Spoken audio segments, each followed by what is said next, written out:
Welcome to my YouTube channel. आज हम बात करेंगे class 12 NCERT based chapter number 4 की, जो कि मूविंग चार्जेस एंड मैग्नेटिज्म है। चैप्टर का नाम मूविंग चार्जेस एंड मैग्नेटिज्म की यह है आपका NCERT class 12 chapter number 4। Okay, बहुत ही इंटरेस्टिंग सा चैप्टर है। इसमें आज हम बात करेंगे कि जो हमारा मैग्नेटिक फील्ड का ओरिजिन कैसे है और वो उसका हम एक्सपेरिमेंटल प्रूफ के बारे में जानेंगे। मैग्नेटिक फील्ड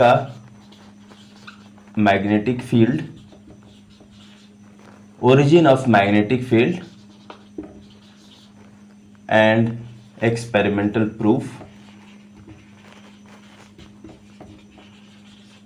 और फिर उसके बाद से एक चीज और नेक्स्ट टॉपिक इसमें हम देखेंगे मैग्नेटिक फोर्स के बारे में। ओके, मैग्नेटिक फोर्स के बारे में बात करेंगे। ये दो चीज आज का जो लेक्चर होगा इसी दो चीज पे बेस्ड होगा। अब हम बात करते हैं कि ओरिजिन ऑफ मैग्नेटिक फील्ड और उसके एक्सपेरिमेंटल प्रूफ के बारे में, कि कैसे मैग्नेटिक फील्ड का जो ओरिजिन है वो कैसे हुआ। उसके पहले हम बात करते हैं कि इलेक्ट्रिक फील्ड का ओरिजिन कैसे हुआ। तो इलेक्ट्रिक फील्ड में अगर हम बात करेंगे कि इलेक्ट्रिक फील्ड अगर आपके पास है तो ये कहाँ से जनरेट होता है। इलेक्ट्रिक फील्ड आपको पता होगा कि इलेक्ट्रिक फील्ड जो होता है बेसिकली आपके पास अगर एक चार्ज है जिसको हम बोल रहे हैं इलेक्ट्रिक चार्ज QE, जिसको रिप्रेजेंट करते हैं Q से। E just for the electric field से रिलेटेड है। QE अगर आपके पास एक इलेक्ट्रिक चार्ज है, ये अपने चारों तरफ क्या करता है, एक रीजन क्रिएट करता है अपने चारों तरफ, जिसको हम बोलते हैं कि it is a electric field. अच्छा, क्यों ऐसा बोलते हैं इलेक्ट्रिक फील्ड, मतलब क्या ऐसा हुआ कि जहां तक इस चार्ज का जो इफेक्ट है बेसिकली, उस इफेक्ट को जहां तक महसूस किया जाए वहां तक उसका उस रीजन को एक्चुअली बोलते हैं it is a electric field. मतलब ऐसा हुआ इलेक्ट्रिक फील्ड का डेफिनेशन कि अगर आपके पास कोई चार्ज क्यू है, उसके चारों तरफ का जो रीजन, जिस रीजन के अंदर किसी दूसरे चार्ज को अगर आप लेके आते हैं, वो चार्ज एक फोर्स फील करे, वहां तक उसको बोलते हैं कि वो जो है उस चार्ज के वजह से जो इलेक्ट्रिक फील्ड होगा। क्या मैग्नेटिक फील्ड का भी कॉन्सेप्ट इसी तरीके से बोला जा सकता है कि क्या मैग्नेटिक फील्ड भी कोई एक चार्ज है जिसको आप मैग्नेटिक चार्ज बोल सकते हैं। मैग्नेटिक चार्ज की वजह, वह मैग्नेटिक चार्ज अपने चारों तरफ कोई एक रीजन क्रिएट करे जहां तक उस मैग्नेटिक चार्ज के इफेक्ट को आप महसूस कर सके, उस रीजन को आप बोलोगे कि क्या ये मैग्नेटिक फील्ड है। समझ में आ रहा है? जस्ट मैं कंपैरिजन कर रहा हूँ इलेक्ट्रिक फील्ड और मैग्नेटिक फील्ड की। इलेक्ट्रिक फील्ड जो है चार्ज की वजह से अगर जनरेट हुआ, इलेक्ट्रिक चार्ज की वजह से, तो क्या मैग्नेटिक फील्ड भी मैग्नेटिक चार्ज की वजह से जनरेट होगा। इस पजल को एक्चुअली दूर किया सबसे कंक्लूसिव एक्सपेरिमेंट दे करके, वो थे HC ऑरेस्टेड। तो HC ऑरेस्टेड ये जो एक्सपेरिमेंट है, एक्चुअली यही एक्सपेरिमेंटल प्रूफ है मैग्नेटिक फील्ड के जनरेशन का, कि मैग्नेटिक फील्ड एक्चुअली जनरेट कैसे हुआ। ओके, हम इसके बारे में बात करेंगे। तो ऑरेस्टेड एक्सपेरिमेंट के बारे में हम बात करेंगे यहाँ पे कि what is Oersted experiment. Oersted experiment,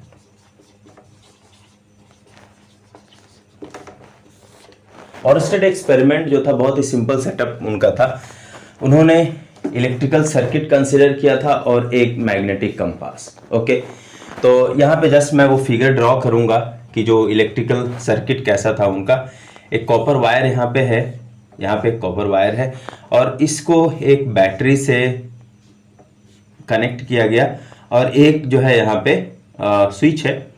इसका मैं 4 फिगर बनाऊंगा सेम सेटअप का। एक ये मेरे पास है, दूसरा मेरे पास ये है, तीसरा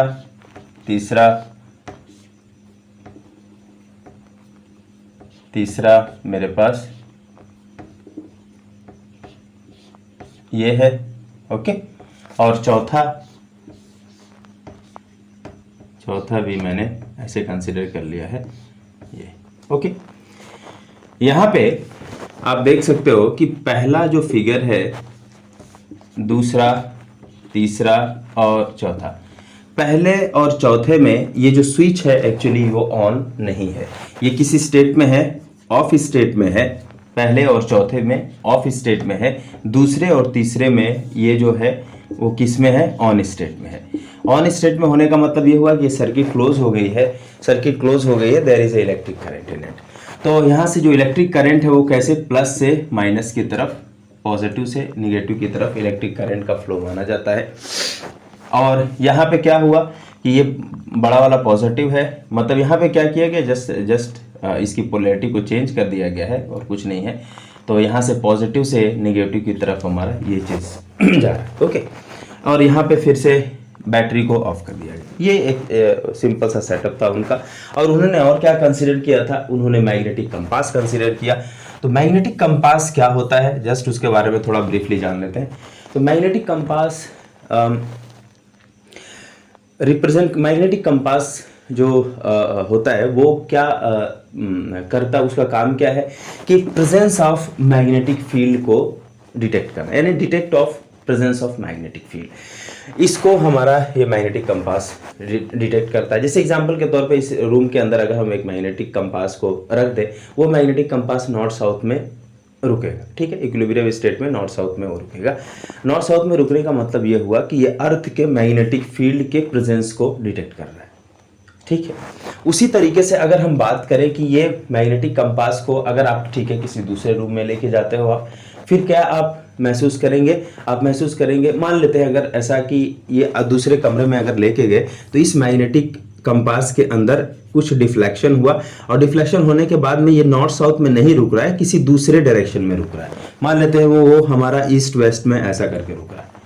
आप क्या बात करेंगे फिर, क्या इसका मीनिंग क्या हुआ?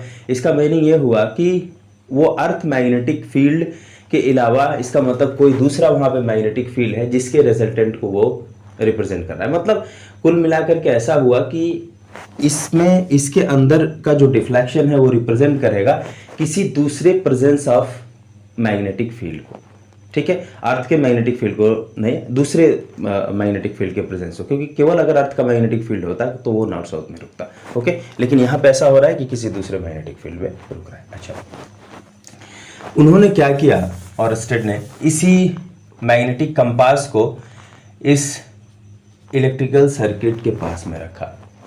सभी केसेस में उन्होंने ऐसा ही किया। तो उन्होंने ऐसा देखा, जस्ट मैं भी एक्सप्लेन कर दूंगा इसको। जस्ट उन्होंने, ये है सेटअप उनका। पहले में अगर बैटरी ओपन है, बैटरी को आपने क्लोज नहीं किया हुआ है, स्विच को ऑन नहीं किया हुआ, इसका मतलब क्या होता है, स्विच को ऑन नहीं किया हुआ है। स्विच को ऑन नहीं किए है तो कोई करंट इसके अंदर से फ्लो नहीं हो रही है। मैग्नेटिक कंपास जो है वो नॉर्थ साउथ में रेस्ट स्टेट में रुका हुआ है। इसका मतलब क्या हुआ, यहाँ पे केवल अर्थ मैग्नेटिक फील्ड है। दूसरे वाले केस में जैसे ही उन्होंने सर्किट को ऑन किया, मतलब करंट का फ्लो इस सर्किट से हो रहा है, इस यहाँ पे जो मैग्नेटिक कंपास हो रहा है उसके अंदर देखा उन्होंने, अब इसके अंदर डिफ्लेक्शन है, और डिफ्लेक्शन होने के बाद ये नॉर्थ साउथ में नहीं हुआ, किसी दूसरी डायरेक्शन में रुक रहा है।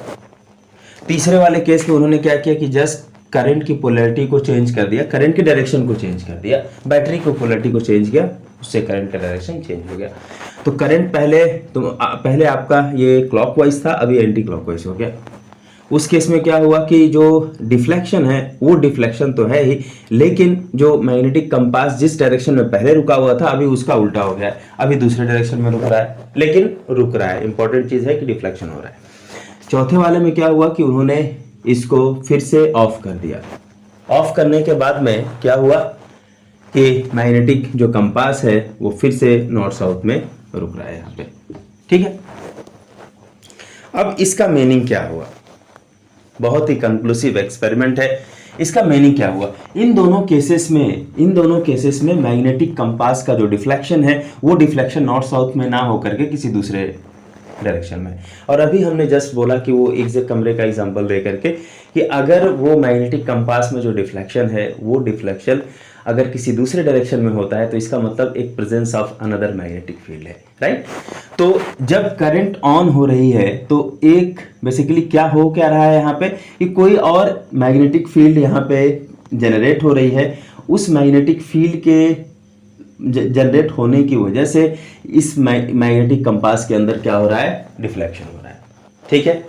यहाँ पर भी सेम चीज है, जस्ट करंट के डायरेक्शन को चेंज कर दिया। हो सकता है मैग्नेटिक फील्ड के डायरेक्शन चेंज हुआ हो जिसकी वजह से ये मैग्नेटिक कंपास का जो डायरेक्शन हुआ वो चेंज हो गया, लेकिन डिफ्लेक्शन दोनों में है। तीसरा, जैसे ऑफ कर दिया फिर से आपका मैग्नेटिक फील्ड खत्म, मतलब इसके वजह से जो मैग्नेटिक फील्ड था वो खत्म हो गया, फिर से केवल अर्थ मैग्नेटिक फील्ड की वजह से वो नॉर्थ साउथ में रुक रहा है, ठीक है, ओके। अब यहाँ पे मतलब ये एक्सपेरिमेंट अभी आपको क्या रिप्रेजेंट कर रहा है कि experimental proof of magnetic field, right. Experimental proof of कि मैग्नेटिक फील्ड के जनरेशन को, यहाँ पे जो मैग्नेटिक फील्ड जनरेट हो रहा है वो मैग्नेटिक फील्ड किसकी वजह से जनरेट हो रहा है, ये आपका इलेक्ट्रिक करंट की वजह से। जो पजल हमारा था, जैसे कि हम पहले ये सोच रहे थे कि क्या मैग्नेटिक फील्ड का जो जनरेशन होता है मैग्नेटिक चार्ज की वजह से होता है, लेकिन नहीं, यहाँ पे किसकी वजह से मैग्नेटिक फील्ड जनरेट होता है, एक इलेक्ट्रिक करंट की वजह से जनरेट हो रहा है। ये इलेक्ट्रिक करंट एक मैग्नेटिक फील्ड जनरेट कर रहा है जिसकी वजह से ये इसके जो कंपास है उसके अंदर डिफ्लेक्शन हो रहा है। समझ में आ रहा है, नहीं आ रहा है? यानी कि यहाँ पे हमारा क्या हो रहा है कि एक इलेक्ट्रिक करंट है, ये इलेक्ट्रिक करंट क्या जनरेट कर रहा है, ये इलेक्ट्रिक करंट जनरेट कर रहा है मैग्नेटिक फील्ड को। ये इलेक्ट्रिक करंट क्या जनरेट कर रहा है, मैग्नेटिक फील्ड को। इलेक्ट्रिक करंट क्या होता है भाई, इलेक्ट्रिक करंट होता है आपका flow of charges. Flow of charges को ही बोलते हैं, वहां से ही आता है। Flow of charges means electric current. Flow of charges का मीनिंग क्या हुआ, basically moving charges, right. Moving charges, और मूविंग चार्जेस क्या क्रिएट कर रहा है, मैग्नेटिक फील्ड को।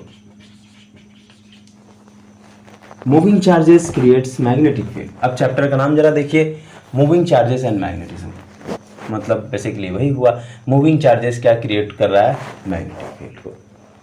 तो ये जो एक्सपेरिमेंट है वो प्रूफ हो गया कि बेसिकली आपका जो इलेक्ट्रिक फील्ड होता है, अगर हम यहाँ पे बात करें कि जो इलेक्ट्रिक फील्ड है, इलेक्ट्रिक फील्ड किसकी वजह से जनरेट होता है, चार्ज की वजह से, इलेक्ट्रिक चार्ज की वजह से, इलेक्ट्रिक चार्ज की वजह से जनरेट होता है। और मैग्नेटिक फील्ड किसकी वजह से जनरेट हो रहा है, अभी जो मैग्नेटिक फील्ड का जो जनरेशन है वो किसकी वजह से है, वो भी एक्चुअली इलेक्ट्रिक चार्ज की वजह से। मतलब ऐसा आप बोल सकते हो कि इलेक्ट्रिक फील्ड और मैग्नेटिक फील्ड की जो मम्मी है वो क्या है, वो है इलेक्ट्रिक चार्ज। इलेक्ट्रिक चार्ज की वजह से ही मैग्नेटिक फील्ड जनरेट होता है, उसकी वजह से इलेक्ट्रिक फील्ड। इलेक्ट्रिक फील्ड ऐसा हुआ कि अगर चार्जेस है, चार्ज की वजह से इलेक्ट्रिक फील्ड जनरेट हुआ, इलेक्ट्रॉनिक चार्ज की वजह से। और इलेक्ट्रॉनिक चार्ज जब मोशन स्टेट में होता है तो आपका क्या जनरेट करता है, मैग्नेटिक फील्ड को। ओके, समझ में आ रहा है? अच्छा, अब बात करते हैं कि मैग्नेटिक फोर्स के बारे में, जो सेकेंड वाला टॉपिक है। मुझे लगता है कि ये समझ में आ गया होगा।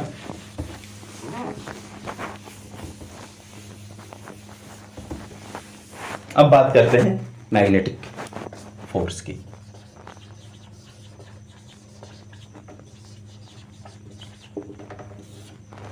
इस चीज को हम जस्ट कंपेयर करेंगे इलेक्ट्रिक फोर्स से।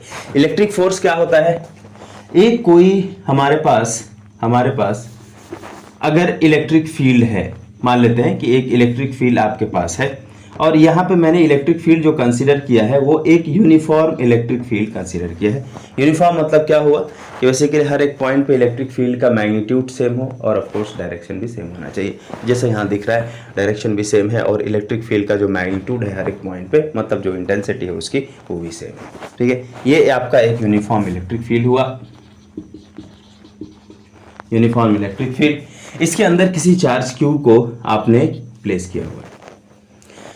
चार्ज क्यू अगर इस इलेक्ट्रिक फील्ड के अंदर होगा तो क्या होता है, हम जानते हैं कि इस चार्ज पे बेसिकली एक फोर्स लगता है। उस फोर्स को हम किससे रिप्रेजेंट करते हैं, Q इंटू ई से। तो ये हमारा फोर्स होगा इस पे, F is equal to Q into E, जिसको हम बोलते हैं it is a electric force.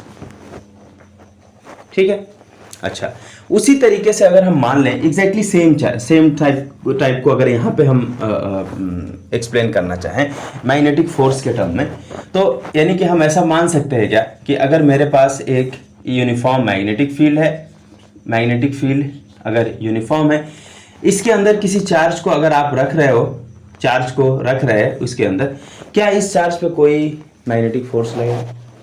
क्या मतलब क्या मैग्नेटिक फील्ड के इफेक्ट को महसूस कर सकते हो?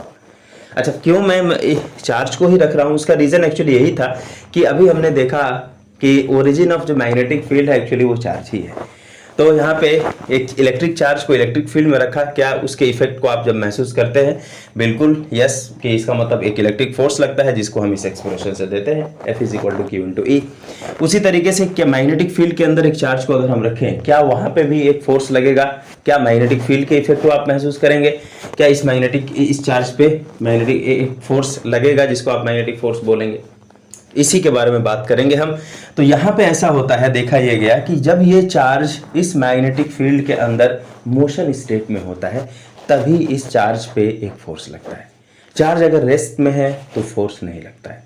ओके, तो अगर ये चार्ज इसके अंदर मोशन में है, जैसे अगर हम मान लें मोशन जो है आपका इस डायरेक्शन में है, चार्ज का मोशन क्या है? इस डायरेक्शन में है, यानी कि इस डायरेक्शन में मान लेते हैं इसकी वेलोसिटी जो है इस डायरेक्शन में है, वेलोसिटी वेक्टर का डायरेक्शन ये है, और यहाँ पे जो मैग्नेटिक फील्ड है जिसको हम किससे रिप्रेजेंट करते हैं? B से। जैसे इलेक्ट्रिक फील्ड को E से रिप्रेजेंट किया जाता है, इलेक्ट्रिक फील्ड को E से रिप्रेजेंट करते हैं, वैसे मैग्नेटिक फील्ड को B से रिप्रेजेंट करते हैं। ओके, B इधर है, B का डायरेक्शन इधर है और वेलोसिटी वेक्टर का डायरेक्शन इधर है। तो एक एक्सप्रेशन जैसा कि यहाँ पे चीज है कि इस पे जो फोर्स लगता है F electric is equal to Q into E. अब यहाँ पे एक फोर्स लगेगा F मैग्नेटिक, जिसको हम बोलते हैं it is a magnetic force. तो F magnetic is equal to क्या होगा? ये Q into V cross B vector. Okay, ये होता है मैग्नेटिक फोर्स। ये एक्सप्रेशन दिया जाता है कि F magnetic is equal to Q into V cross B। अब जस्ट इसके मैग्नीट्यूड के बारे में अगर हम डिस्कस करें तो क्या होगा? जस्ट मैग्नीट्यूड में लिख रहा हूं कि F magnetic is equal to, ये क्या है? It is just A cross B। A cross B का डायरेक्शन क्या हुआ? It is A cross B is equal to AB sine theta. तो यहाँ पे ये हो जाएगा VB sine theta. What is theta? Theta is the angle between velocity vector and magnetic field. Velocity vector हमारा इधर है, B इधर है, so this angle is basically theta. ठीक है, F मैग्नेटिक हमारा ये हो गया। अच्छा, अब यहाँ पे हम जैसे यहाँ पे हुआ कि ये जो चार्ज है इलेक्ट्रिक फील्ड के अंदर, आपने जैसे ही चार्ज को रखा, मोशन में है, रेस्ट में है, उससे कोई मतलब नहीं है, उस पर एक इलेक्ट्रिक फोर्स यहाँ लगने वाला है जो कि Q इंटू ई होगा। यहाँ पे क्या हुआ कि अगर चार्ज जो है, चार्ज में यहाँ जस्ट यही चीज डिस्कस करेंगे कि यहाँ पे केस कुछ हम डिस्कस कर सकते हैं कि कैसे मतलब जो है ये मैग्नेटिक फोर्स कब काम करता है। तो एक चीज तो ऐसा है कि आप देखो मैग्नेटिक फोर्स जो है वो किस पे डिपेंड कर रहा है? चार्ज पे, वेलोसिटी पे, मैग्नेटिक फील्ड पे और उसके बीच का एंगल, जो कि सबसे ज्यादा इंपॉर्टेंट जो पैरामीटर है वो ये है थीटा। अब यहाँ पे हम एक चीज कर सकते हैं, जैसे मान लो कि Q 0 हो जाए, B 0 हो जाए, क्या इसको मानना सही है? इतना बहुत अच्छा है क्या मानना कि Q को आप 0 कर दो, B को 0 कर दो? अगर हम किसी मैग्नेटिक फील्ड के अंदर कोई चार्ज ही ना रखें तो फिर आप उस चार्ज पे मैग्नेटिक फोर्स के बारे में कैसे बात कर सकते हो? ठीक है, तो हम चार्ज को रखेंगे ही, B 0 हो गया, मतलब कहीं पे मैग्नेटिक फील्ड ही नहीं है और चार्ज है, उस पर क्या मैग्नेटिक फोर्स लगना है? तो हम Q और B को 0 नहीं मानेंगे, Q और B रहेगा। जो दूसरा इंपॉर्टेंट फैक्टर्स है वो क्या है? Velocity and angle between the vectors V and B। अगर वेलोसिटी, अब माने कि अगर वेलोसिटी 0 हुआ तो सबसे इंपॉर्टेंट चीज, अगर वेलोसिटी 0 हुआ मतलब इसका ये मैग्नीट्यूड को मैंने 0 कर दिया, V 0 है तो F जो मैग्नेटिक होगा वो किसके बराबर हो जाएगा बताओ? F मैग्नेटिक जो होगा यहाँ पे 0 से मल्टीप्लाई, तो F magnetic is equal to 0। Force जो है वो 0 है, यानी कि चार्ज जो है मैग्नेटिक फील्ड के अंदर है लेकिन V 0 है, यानी कि चार्ज जो है वो किस में है? रेस्ट स्टेट में। तो यानी यहाँ पे यह क्या रिप्रेजेंट क्या कर रहा है कि चार्ज जो है, charge is in rest. Charge जो है रेस्ट में है, इसकी वजह से हमारा मैग्नेटिक फोर्स जो है वो जीरो हो गया। ओके, अच्छा, दूसरा जो इंपॉर्टेंट चीज है वो क्या है, ये मान लेते हैं पहला। दूसरा इंपॉर्टेंट चीज है थीटा का। थीटा क्या है, वेलोसिटी और मैग्नेटिक फील्ड के बीच का एंगल। अब दूसरे वाले में ये सोचते हैं कि अगर थीटा की वैल्यू हमारी क्या हो जिसकी वजह से मैग्नेटिक फोर्स जीरो हो जाए। यानी कि हम इसको ऐसा भी सोच सकते हैं कि मैग्नेटिक फील्ड में चार्ज पार्टिकल मूव करे तो भी क्या कोई ऐसा कंडीशन हो सकता है जहां पे चार्ज पे कोई फोर्स ना लगे। तो आंसर क्या है, आंसर इज यस, लगेगा, उस पे मैग्नेटिक फोर्स जीरो हो सकता है। कब, when theta is equal to 0 degree और 180 डिग्री। ऑफ कोर्स 0 डिग्री 180 या पाई जो भी आप रखो, या आप ऐसा करो कि 180 हुआ, फिर उसके बाद से आपका 360, मतलब ऐसा करके 0 पाई 2 पाई 3 पाई 4 पाई।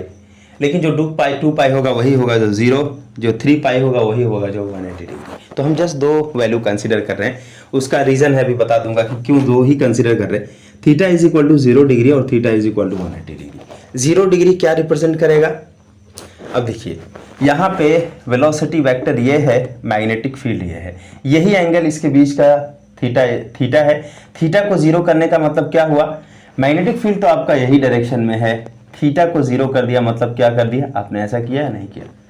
वेलोसिटी यानी कि अगर मैग्नेटिक फील्ड के ही डायरेक्शन में हो जाए, मतलब चार्ज पार्टिकल मैग्नेटिक फील्ड के ही डायरेक्शन में मूव करने लगे, उस केस में चार्ज पार्टिकल पे कोई फोर्स काम नहीं करेगा। दैट इज मैं ये कंसिडर कर रहा हूँ कि when theta is equal to 0, charge particle magnetic field के डायरेक्शन में मूव करेगा और उस चार्ज पार्टिकल पे कोई फोर्स नहीं लगेगा, यानी कि मैग्नेटिक फोर्स जो होगा उस वक्त 0 होगा। राइट, तो एफ मैग्नेटिक जो होगा हमारा वो 0 हो गया। Theta is equal to 180 degree क्या होगा, 180 डिग्री क्या होगा, तो थीटा इज इक्वल टू अगर 180 डिग्री अगर हम कर देते हैं, तब देखिए यहाँ पे कि जब थीटा की वैल्यू 180 कर देंगे, मैग्नेटिक फील्ड का डायरेक्शन वही है, थीटा की वैल्यू को 180 डिग्री कर दिया, मतलब ऐसा कर दिया, यानी कि चार्ज पार्टिकल किधर मूव करने लग रहा है, इस डायरेक्शन में, तभी तो ये थीटा क्या हो जाएगा, थीटा जो हो जाएगा वो 180 डिग्री हो जाएगा इस केस में। यानी कि चार्ज पार्टिकल अब मैग्नेटिक फील्ड के एंटी डायरेक्शन में मूव करने लगे। तो चार्ज पार्टिकल जैसे एंटी डायरेक्शन में मूव करने लगेगा, उसका जो मैग्नेटिक फोर्स होगा वो अगेन 0 होगा। मतलब दो केस में यहाँ 0 हो रहा है कि जब चार्ज पार्टिकल मैग्नेटिक फील्ड के अलोंग मूव करेगा और उसके एंटी पैरेलल में मूव करेगा, तो दोनों केस में मैग्नेटिक फोर्स जो होगा वो 0 हो जाएगा। ओके, यहाँ पे वेलोसिटी 0 है नहीं। अब ये मेरे ख्याल से समझ में आ गया होगा आप लोगों को, ठीक है। ओके, अब हम बात कर फोर्स का डायरेक्शन है, उसको कैसे आप फाइंड आउट करोगे कि उस चार्ज पे जो फोर्स लगेगा उस फोर्स का डायरेक्शन कैसा होगा, किधर होगा, क्यों ऐसा, क्योंकि मैग्नेटिक फोर्स एक वेक्टर क्वांटिटी है, वेक्टर क्वांटिटी है मतलब उसके अंदर डायरेक्शन है, तो उस डायरेक्शन को हम कैसे कैलकुलेट करेंगे या कैसे फाइंड आउट करेंगे। अब यहाँ जस्ट मैं कंपेयर कर रहा हूँ कि जो इलेक्ट्रिक फोर्स होता है, चार्ज एक आपके पास यूनिफॉर्म इलेक्ट्रिक फील्ड है, वहाँ पे आपने चार्ज क्यू को रख दिया है, इस पे जो फोर्स लगेगा वो किधर लगेगा, उस फोर्स को हम क्या देते हैं, क्यू इंटू ई वेक्टर से। क्यू इंटू ई, क्यू जो है एक स्केलर मल्टीप्लीकेशन है। जैसे एग्जाम्पल के तौर पे आपके पास अगर कोई ए वेक्टर होता है, मान लेते हैं ए वेक्टर अगर है, तो मैं पूछूं कि यार एक बात बताइए कि इसमें अगर 2 से मल्टीप्लाई कर दें तो 2 इंटू ए वेक्टर हो जाएगा। तो 2 इंटू ए वेक्टर का डायरेक्शन किधर है, तो 2 इंटू ए वेक्टर का जो डायरेक्शन होगा वही होगा जो ए वेक्टर का है, क्योंकि इससे जो है इसके डायरेक्शन पे कोई फर्क नहीं पड़ेगा। स्केलर मल्टीप्लिकेशन करने से डायरेक्शन पे तो कोई फर्क नहीं पड़ता है। हाँ, क्या चेंज क्या होता है, जस्ट उसका वेक्टर का मैग्नीट्यूड चेंज हो जाता है। अगर ए वेक्टर का डायरेक्शन अगर हम मान लें कि ए वेक्टर का डायरेक्शन अगर इधर है, तो 2a वेक्टर का भी डायरेक्शन क्या होगा, इधर ही होगा, एग्जैक्टली इधर ही होगा, लेकिन जस्ट वो मैग्नीट्यूड क्या होगा, पहले वाले मैग्नीट्यूड का 2 टाइम्स हो जाएगा और कुछ फर्क नहीं पड़ेगा। तो यहाँ पर भी एग्जैक्टली वही चीज हो रहा है कि नहीं, एक चार्ज क्यू जो है एक स्केलर क्वांटिटी है, स्केलर से आपने वेक्टर में मल्टीप्लाई किया है, वेक्टर का जो मैग्नीट्यूड होगा जस्ट वो चेंज हो जाएगा। लेकिन फोर्स का हमको इंपॉर्टेंट चीज है कि फोर्स का डायरेक्शन किधर होगा, फोर्स का डायरेक्शन वही होगा जो इलेक्ट्रिक फील्ड का डायरेक्शन है, लेकिन ये जब चार्ज पॉजिटिव कंसीडर करेंगे तब।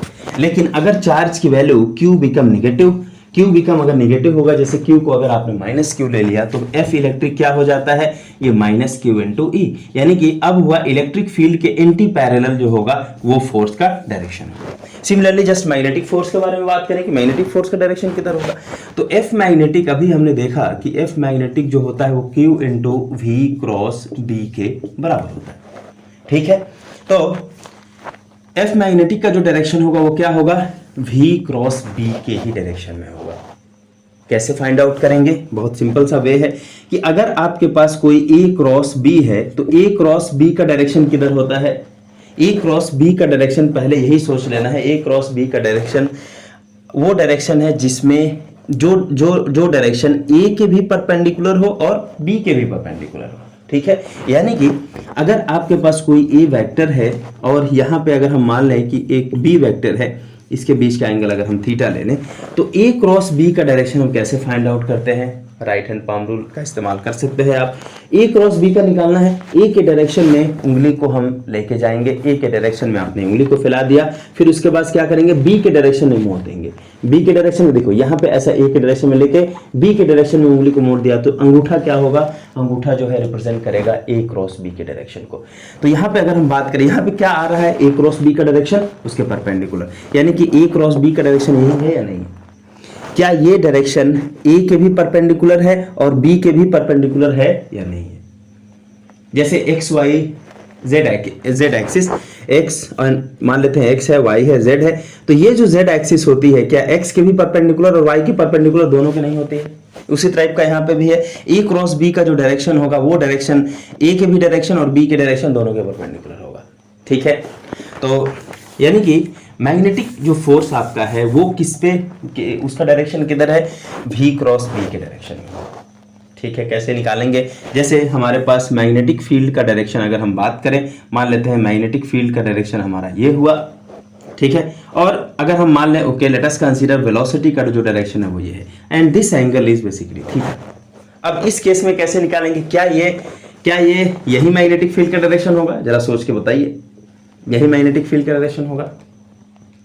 तो आंसर क्या है, एक्चुअली ये डायरेक्शन नहीं है, क्योंकि उस केस में हम v के पहले हमें क्या निकालना है, हमें निकालना है v क्रॉस b, पहले v के डायरेक्शन में उंगली को लेके जाएंगे, फिर उसके बाद से b के डायरेक्शन में मोड़ देंगे तो अंगूठा जो होगा वो v क्रॉस b के डायरेक्शन को रिप्रेजेंट करेगा। यहाँ पे क्या हो रहा है, v का डायरेक्शन इधर है, b का डायरेक्शन नीचे की तरफ है, v इधर b की तरफ मोड़ दिया, अंगूठा अंदर की तरफ जा रहा है, यानी कि अब जो मैग्नेटिक फील्ड है वो किधर है, अंदर की तरफ है, इस यानी कि इसके इस प्लेन के परपेंडिकुलर लेकिन अंदर की तरफ। तो ऐसे डायरेक्शन को कि इस प्लेन के परपेंडिकुलर और अंदर की तरफ के डायरेक्शन को हम ऐसे क्रॉस से रिप्रेजेंट करते हैं, इस प्लेन के परपेंडिकुलर और आउटवर्ड डायरेक्शन को हम डॉट को एक सर्कल से अगर आपने कर दिया तो ये हुआ perpendicular to the plane and outward. इसको याद रखना है, यहां पे क्या है, परपेंडिकुलर टू प्लेन और इनवर्ड, ठीक है। तो ये एक छोटी सी चीज है जिसको याद रख लेना है। तो इस केस में जरा सा बताइए क्या मैं लिखूं इसका डायरेक्शन, जो फोर्स का डायरेक्शन होगा, फोर्स ये जो मैग्नेटिक फोर्स का जो डायरेक्शन है, डायरेक्शन को हम हमेशा यूनिट वेक्टर से रिप्रेजेंट करते हैं, तो ये स्पेशली मैग्नेटिक फोर्स के डायरेक्शन को रिप्रेजेंट कर रहा है। इस केस में जो डायरेक्शन होगा वो कैसा होगा, ऐसा करके होगा, राइट, यही होगा ना, ठीक है।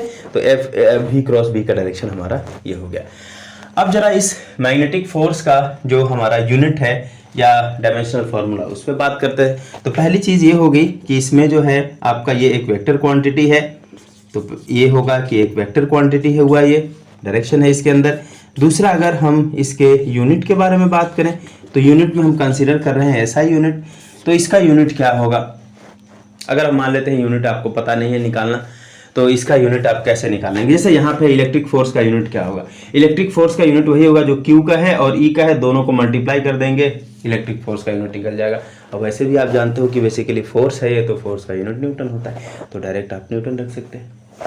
यहाँ पे मैग्नेटिक फोर्स है कुछ भी, लेकिन है फोर्स, मैग्नेटिक फोर्स, तो इसका यूनिट क्या होगा, तो उसका तरीका ये है कि पहले आप Q का निकालो, V का निकालो, B का निकालो, दोनों सबको एक साथ रखो, जो भी होगा वही फोर्स का, मैग्नेटिक फोर्स का यूनिट होगा। आप निकाल के देखेंगे तो बेसिकली क्या आने वाला है ये, क्योंकि लेफ्ट साइड एक्चुअली फोर्स है, फोर्स का यूनिट आएगा जो कि न्यूटन होगा। ठीक है, यूनिट निकालने का क्या तरीका होता है, यही अगर आपके पास एक्सप्रेशन पता है, एक्सप्रेशन में एक साइड का अगर आपको यूनिट निकालना है तो चूंकि वो इक्वल होता है तो दूसरे वाले साइड में हर एक चीज़ का जो भी क्वांटिटी उसके अंदर प्रेजेंट है उसका आप यूनिट लिख दो, उसका यूनिट उसी के टर्म्स में लिख देना है। जैसे यहाँ पे अगर हम बात करें इसका यूनिट कैसे निकालेंगे, क्यू का कितना है, वी का कितना है, बी का कितना है। अब बात यह होती है कि यहाँ पे magnetic force, of course magnetic force का यूनिट अगर हम बात करें तो वो तो न्यूटन होगा, लेकिन यहाँ पे सबसे ज़्यादा इंपॉर्टेंट है कि मैग्नेटिक फील्ड का यूनिट कैसे निकालोगे, क्योंकि यहाँ पे बी आ गया है, उसका कैसे करेंगे। तो यहाँ पे हम उसको भी अभी कैलकुलेट करेंगे कि मैग्नेटिक फोर्स का यूनिट कैसे निकालें। तो यहाँ पे हुआ मैग्नेटिक फील्ड का यूनिट की बात कर रहा था। तो यहाँ पे जो यूनिट जो एक इसका डायमेंशनल फार्मूला होगा वो कितना हो जाएगा, डायमेंशनल फार्मूला अगर हम बात करें तो डायमेंशनल फार्मूला फोर्स का कितना होता है, आपको पता है कि mLT-2। ठीक है, ये आपका होगा। अब हम बात करें यहाँ पे कि जो मैग्नेटिक फील्ड है उसका यूनिट एंड डायमेंशनल फार्मूला की बात करते हैं। ठीक है, ये इसका लास्ट होगा।